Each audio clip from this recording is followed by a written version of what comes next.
hace 30 años comprábamos casi todos estos equipos, ¿no? Buscábamos empresas que se especialicen en comprar, en fabricar equipos de radar y los adaptábamos a nosotros.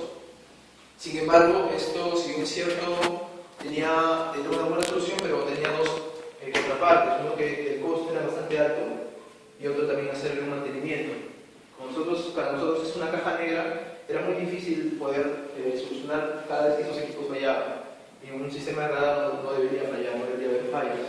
Entonces lo que se hace más o menos hace 30 años es que Jicamarca compre los equipos, pero más o menos después lea, entienda, abra los equipos, abra el hardware y vean cómo funcionan las cosas. Entonces, como Jicamarca es una antena única, también puede construir sus propios requerimientos para que estos equipos que son estándares del mercado, sacarle la mayor flexibilidad haciéndolo nosotros mismos. Entonces, por eso es que acá los ingenieros de Jicamarca saben cómo desarrollar equipos de radar, porque es la tendencia que tiene para hacer. Entonces, volviendo al tema, procesamiento en hardware. Como ustedes más o menos pueden intuir, ¿no? La señal de la antena, bueno, obviamente después de haber sido amplificada, necesita digitalizar. Entonces, ¿quién es el que digitaliza los datos? Un ADC, ¿no? Un ADC, entonces un ADC.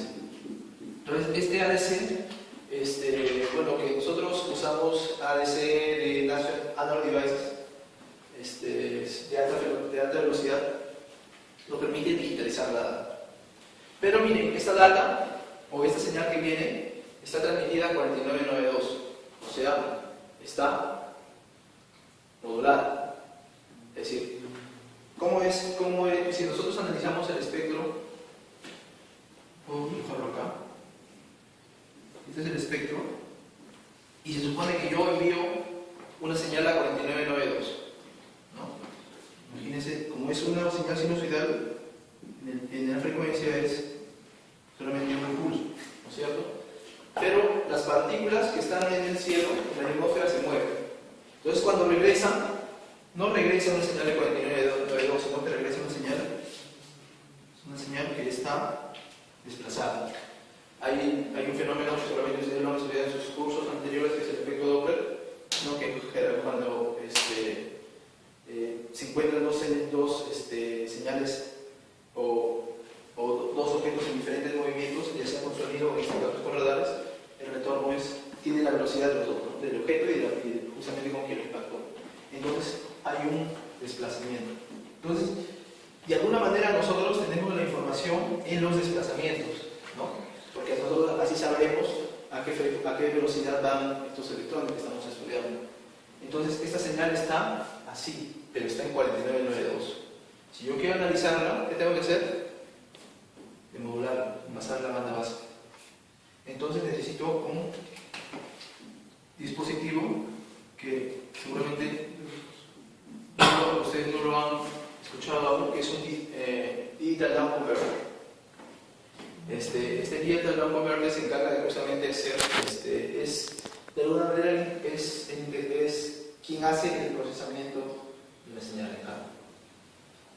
¿Por qué? Porque se encarga de hacer la demodulación, o sea, enviarlo esto a banda base y luego hacerle un filtrado, ya como ya está la data digital, ¿Y a cuántos bits lo digitaliza el ADC?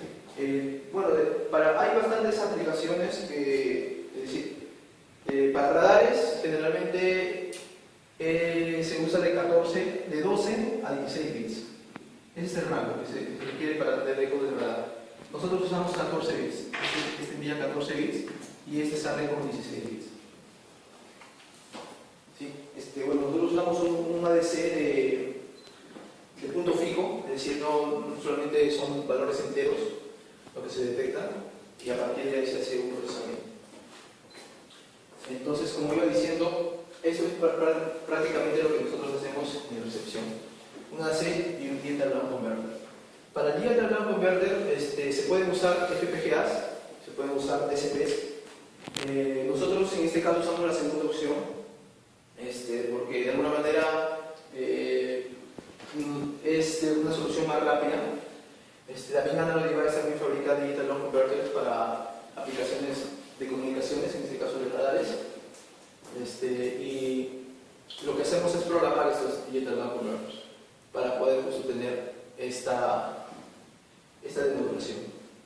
Entonces más o menos vamos a abrir este bloque de acá.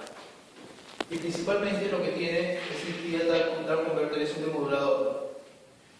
Es un demodulador que, digamos, hace una demodulación llamada modulación en cuadratura. Es decir, que tiene una señal que multiplica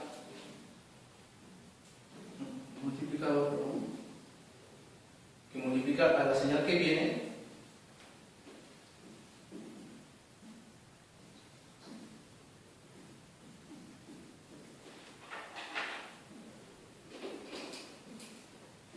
por una frecuencia. Es decir, si esta es la señal que sale del ADC, llamémosla X, ya digitalizada, esta señal que viene acá va a ser multiplicada por un coseno de una frecuencia, que lo estoy llamando W, y por el menos seno de una señal también fija, W. Esa frecuencia fija W, nosotros la podemos programar. Es flexible. Y esta señal luego viene a ser filtrada por filtros llamados SIG, y después vienen ya filtradas en su fase final por filtros conocidos seguramente por todos, que son filtros, todos más abajo, filtros SIG. Estas son principalmente las etapas de este Digital Audio Converter. Ahora, esta demodulación es una demodulación llamada demodulación en cuadratura, que divide la señal en una parte real y una parte imaginaria. Y esto tiene un motivo. ¿Por qué se hace ese tipo de demodulación? Justamente por lo que le mencioné, por el efecto Doppler. ¿Por qué? Porque si nosotros analizamos el espectro, y si nosotros tenemos acá nuestra frecuencia de modulación 4992, que dicho sea de paso también tiene su componente negativa. Entonces, si nosotros vemos, por ejemplo, que un objeto se acerca, entonces vamos a ver un elemento así, ¿cierto? Más o menos se acerca, vamos a ver un espectro así. Si el elemento se alejara, tendríamos un espectro de esa manera, más tirado al otro lado. Pero cuando nosotros queremos pasar esta información que está en 4992, pero para efectos más sencillos vamos a ponerle 50, para que sean los cálculos menos complicados. Cuando yo junte esta información en banda base, si yo solamente aplicara el coseno de una, yo tendría siempre lo mismo. Tendría siempre información de la misma manera. Entonces, bueno, si hacemos que esto sea así y esto sea así, ¿no? Para darle la misma forma. Entonces, si nosotros aplicáramos solamente esta modulación, nosotros tendríamos los mismos resultados si el objeto se aleja o si se acerca o se aleja. Y eso es una información todavía inexacta. Entonces, por eso nos apoyamos en el otro sector. El otro sector tiene un espectro de esta manera, ¿no? A ver, vamos a ponerlo acá, disculpen por el desorden. ¿Ya? Con el seno, si el objeto se acerca, tiene información que es así. Tiene esta información que es negativa. Pues ya. Igual, si el objeto se aleja, tenemos información así y tenemos información abajo así. Entonces, cuando estos dos se suman, ya si el objeto se acerca o si se aleja, al final se terminan anulando y tendríamos siempre una resultante hacia uno de los lados, nada más. Entonces, es por eso que nosotros necesitamos este tipo de modulación. Y esto es justamente lo que nos permite programar. Esta frecuencia nosotros la programamos de manera estratégica. Más profundamente explicándoles, nosotros muestreamos nuestra señal a 60 MHz. Es la señal de muestreo. Pero la señal está viniendo justamente pegadita a 4992. Entonces, volviendo a la figura de los espectros, si yo tengo una señal que está por acá ¿no? 4992, y yo la muestreo a 60 MHz, entonces la señal, estos ecos se van a ir a varios lugares del espectro, ¿no es cierto? A la suma y la resta de ambos. Digamos que 10.08 sea uno de ellos. ¿Por qué? Porque 60 MHz menos 4992. Entonces una de las señales va a estar acá en 10.08. Entonces yo justo modulo este factor de doble en el caso de Cajamarca con 10.08. ¿Para qué? Para que la multiplicación de 10.08 con este, que ya está en 10.08 producto del muestreo del ADC, se sitúe en la banda base. Es por eso que yo hago ese tipo de modulación, y por eso es que yo uso el programa W con un valor específico. Porque esos datos yo sé que son conocidos. Yo trabajo 60 MHz y Cajamarca transmite a 4992. Entonces, tengo información, después de modularla de 10.08 banda base, tengo información en banda base, y ahora sí ya tengo la información lista para procesar.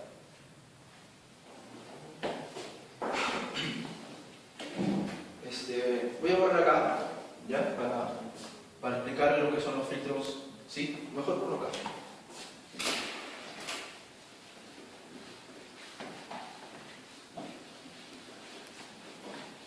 Entonces, hasta ahora, espero que les quede claro que ya tengo la información que quiero en banda base, entonces ya la puedo empezar a muestrear.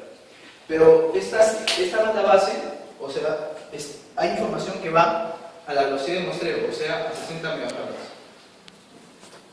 Y generalmente, bueno, esto ya depende de los estudios de los usuarios de Cajamarca. Esta información no varía generalmente 500 kHz a la izquierda, 500 kHz a la derecha.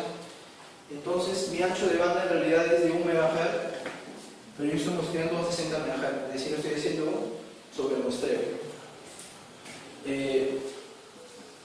Yo, como les expliqué, tengo acá 16 bits a la salida, pero son señales que son reales e imaginarias. Entonces tengo 16 bits para la parte real y 16 bits para la parte imaginaria.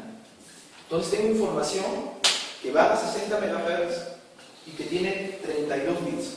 Entonces es mucho ancho de banda. Es demasiado.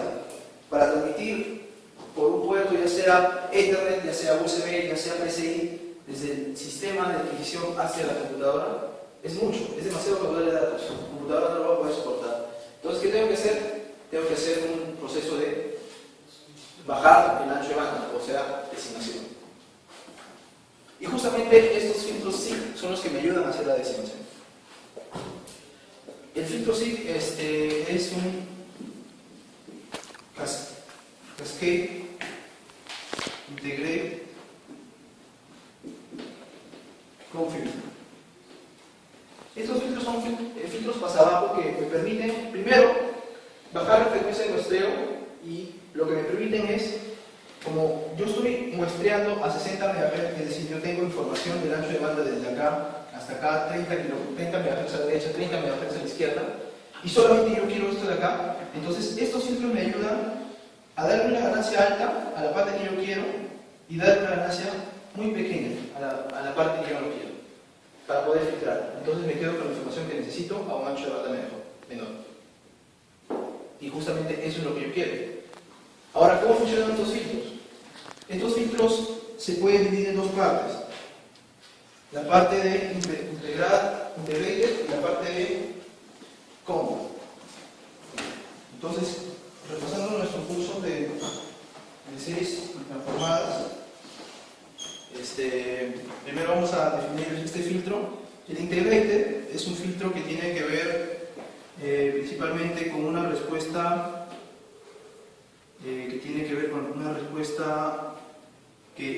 donde interviene la salida. ¿No? Si esto es una entrada X y esta es una salida Y de N, ya obviamente ya de plano discreto, entonces nosotros podemos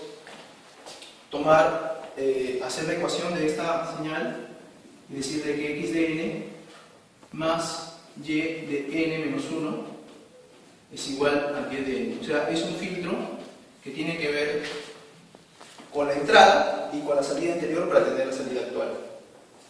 Y también tenemos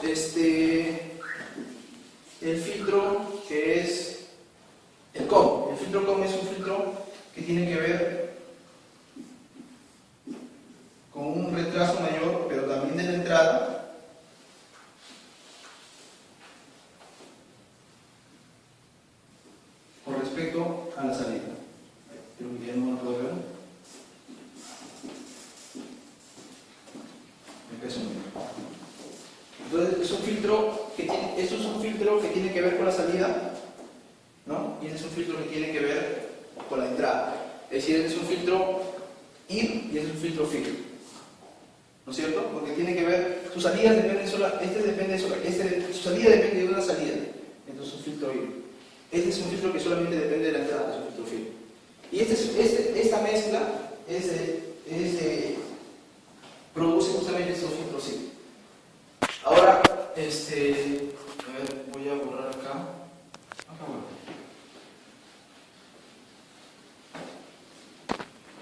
Ahora, cuando nosotros hacemos la transformada Z de esto y nosotros queremos hallar la función de transferencia total, que es la multiplicación de la función de transferencia de cada uno, nosotros llegamos a que este valor es 1 menos Z a la menos M, 1 menos Z a la menos 1, y todo elevado a la N, donde N representa cuántas veces se ha hecho este filtro. Es decir, si nosotros encerramos en una caja negra esos filtros, tanto el integrator como el comp, son bloques que van de manera serial. Entonces, la misma cantidad de integrator filters es la misma cantidad de comp filters. Y la multiplicación de cada uno, o el bloque de cada uno, representa la función de transferencia de cada uno. Entonces, la función de transferencia total, como es una serie de bloques, es la multiplicación de cada función de transferencia. Y este n representa la cantidad de datos, ¿no? La cantidad de datos de cada uno, que debe ser igual a n. Bueno, entonces vamos a empezar a desmenuzar esta función de transferencia para ver qué tenemos. Recordando nuestros cursos de transformada Z, podemos poner esta expresión de esta manera, ¿no? WJM sobre 1 menos E a la menos JW, y todo elevado a la N. ¿Ok? Bueno, vamos a hacer un artificio acá para poder llegar a una expresión más sencilla. Vamos a ponerlo esto así, E a la menos JWM medios, y todo lo vamos a multiplicar por E a la JWM medios, y lo vamos a restar de E a la J menos WM medios.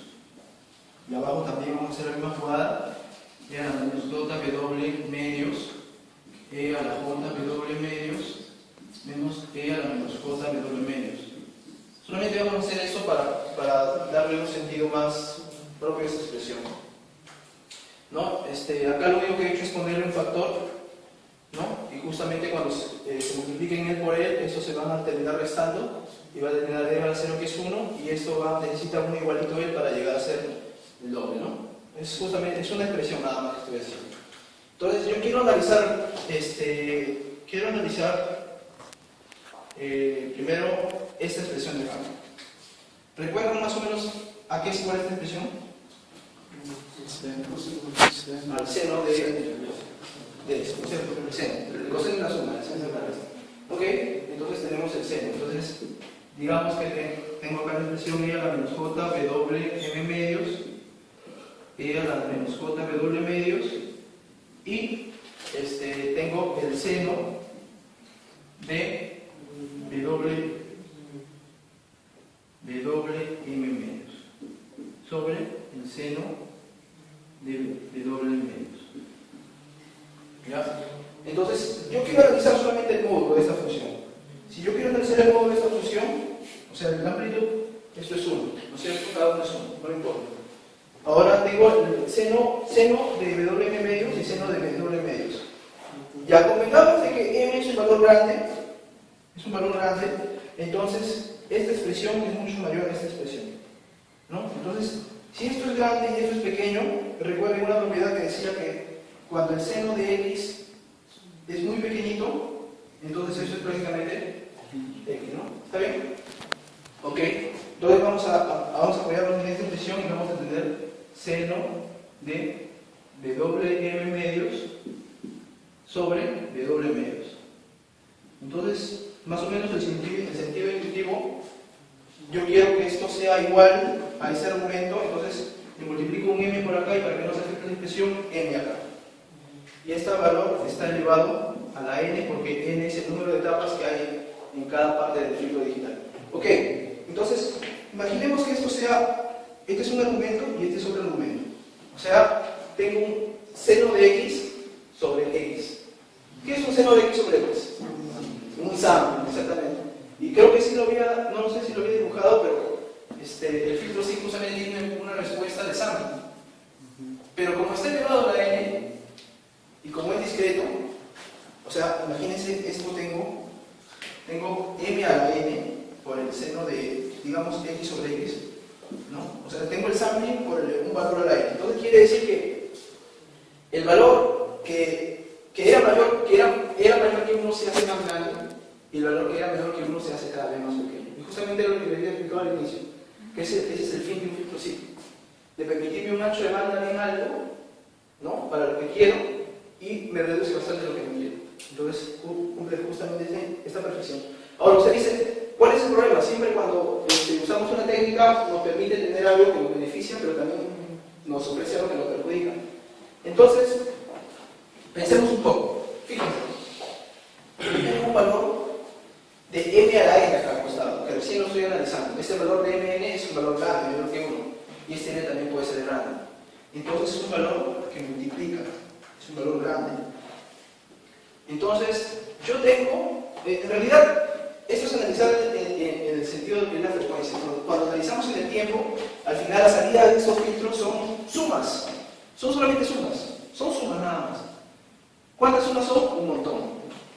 Entonces quiere decir que yo voy a hacer muchas sumas y que al producto de esas sumas voy a tener una ganancia de m a la n. ¿Qué quiere decir eso? Que probablemente no me alcance la cantidad de bits que tenga. Es decir, si yo tengo una señal fuerte y empiezo a sumar, ¿qué va a ocurrir? Voy a tener más información de lo cual puedo mostrar, no o sea un desborde. Entonces, ¿cómo soluciono eso? Y justamente estos filtros, antes de hacer esta operación, tienen un factor de escalamiento. Es decir, el diseñador de estos filtros, ¿no? Que somos también nosotros de Gigamarca, tenemos que saber que tenemos que ponerle un valor de escalamiento con el fin que antes de hacer estas sumas, matar al señal. ¿Y qué vamos a matar? Los bits menos significativos. Entonces, mientras nosotros más integración, más sumas hagamos, vamos a tener una mejor respuesta. Pero en contraparte, vamos a tener más información al inicio. Porque si no, vamos a empezar a saturar la data y vamos a tener cualquier cosa. Entonces, tenemos que tener un criterio de diseño para no perder tantos datos y para poder tener una buena proyección. Y al final está el filtro FIR, que justamente me permite acomodar la señal, porque esta respuesta en frecuencia de los filtros sí puede dar un poco la señal que nosotros queremos tener. Y este filtro FIR, que también tiene coeficientes programables, nos permite tener una forma a la respuesta total de los filtros. Pero si bien esto como un solo filtro, ¿no? Y así es como nosotros tenemos mejores datos a un menor ancho de banda, pero tenemos que tener cuidado para que no haya un desborde de la información que queremos saber. Y justamente esa señal ya recién llega hacia la computadora. Y así es cuando termina la parte de procesamiento que hacemos en hardware. Pero en la parte de software también hacemos procesamiento. Yo creo que esta parte ya lo puedo borrar. No sé si hacemos un procesamiento, ¿no? En lo que es software. Y acá básicamente lo que se hace son transformadas de Fourier.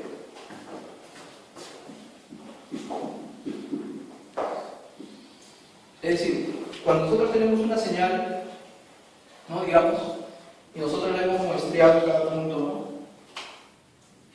Obviamente esa señal está procesada por los filtros tales como nos había explicado. Nosotros vemos información.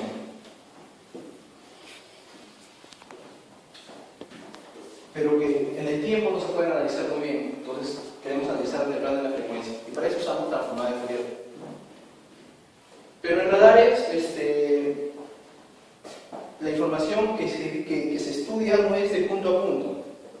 Es decir, cuando ustedes quieren analizar una señal o quieren ver una señal, por ejemplo, de audio en el analizador de espectros, entonces quieren analizar, por ejemplo, el sonido de un tono, entonces toman varios puntos, ¿no?, seguidos, ¿no?, a espacios iguales de ese tono, agarran esa cantidad de puntos, le sacan la transforma de Fourier y ven su espectro, ¿no es cierto? Pero seguido, ¿no?, punto a punto, ¿no?, como esto. Pero en radar es distinto, porque la data se empaqueta de otra manera. Es decir, si nosotros tenemos la antena de esta manera y nosotros enviamos un eco, nosotros, como les digo, el 5% solamente de todo el proceso es para transmisión y el resto es para recepción. Entonces, yo envío datos y cuando empiezo a recibir datos que representan diferentes alturas. Es decir, esa es la altura. Y justamente la frecuencia de muestreo del sistema de adquisición al final representa pues cuánto la luz, es decir, una RF que viaja de vacío, o sea, la velocidad de la luz, se ha demorado en viajar esta altura en ida y vuelta. Es decir, el tiempo que nosotros muestreamos acá tiene el mismo valor pero en metros o en kilómetros, dependiendo del experimento que hagamos. Entonces nosotros recibimos datos que representan a diferentes alturas. Entonces esto se puede representar con un gráfico de esta manera.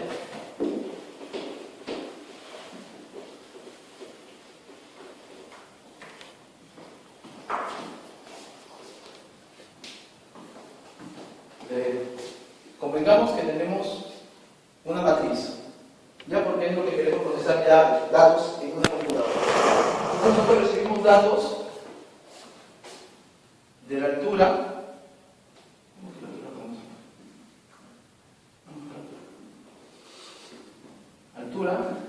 de la altura 0, ¿no? Entonces yo recibo un dato que está acá.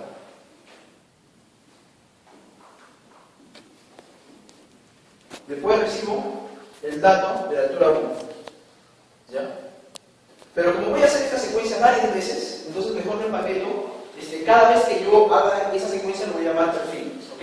Entonces la primera vez que lo hago voy a tener el dato de la altura 0 del perfil 0, ¿ok? O sea, de la primera vez que lo hice. Después voy a recibir el dato en la altura 1 del perfil 0, porque es la primera secuencia, hasta llegar hasta el dato n-1 del perfil 0, ¿no es cierto? Tomando en cuenta que hay n alturas.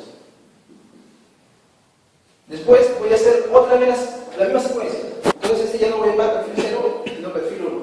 Entonces voy a tener igual la altura 0 del perfil 1, la altura 1 del perfil 1, hasta la altura n-1 del perfil 1.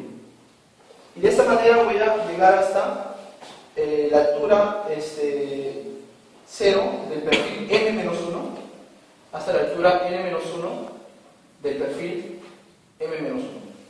Tomando en cuenta que hay m perfiles. Es decir, les repito el concepto de perfiles. El perfil, digamos, es la secuencia que yo hago. Como lo hago varias veces, entonces digamos que el perfil 0 es la primera vez que lo hice, el perfil 1 es la segunda, y hasta llegar hasta una secuencia de datos. Ok, entonces, primero vino este dato, después vino este dato, después vino este dato, este dato, este dato, este dato. Después vino este dato, así lo fui tomando. Entonces, si ustedes sacaron una de las formadas de Fourier, como si fuera audio, ustedes sacarían de la formada de Fourier de este grupo de datos, ¿no es cierto? Porque viene en ese orden. Pero en radar no es así. En radar se saca de esta manera, la transformada de Fourier.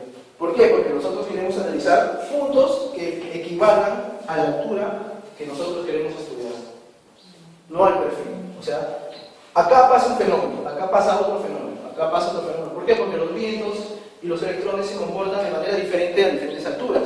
Entonces nosotros hacemos el cálculo de la transformada de Fourier manteniendo la altura fija pero en diferentes momentos.